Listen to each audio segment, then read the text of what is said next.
Groet staan op, wees vriendelijk. Hallo oom, goeiemôre tannie, ek is nie skaam nie. Eintlik sommer trots op die manier wat ek praat.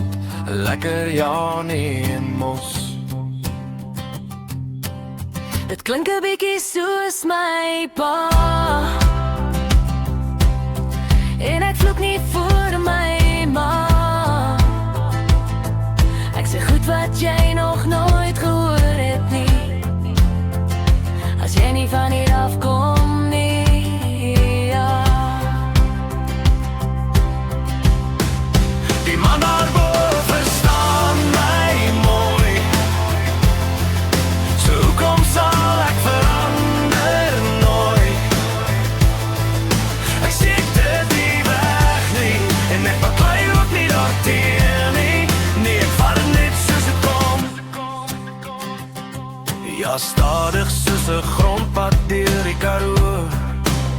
En dis maar net hoe ek dit ken, dis hoe ek groot geword het ook. Man, dis nie my skuld nie, wat kan ek nou sê? Ek leef maar net soos ek praat.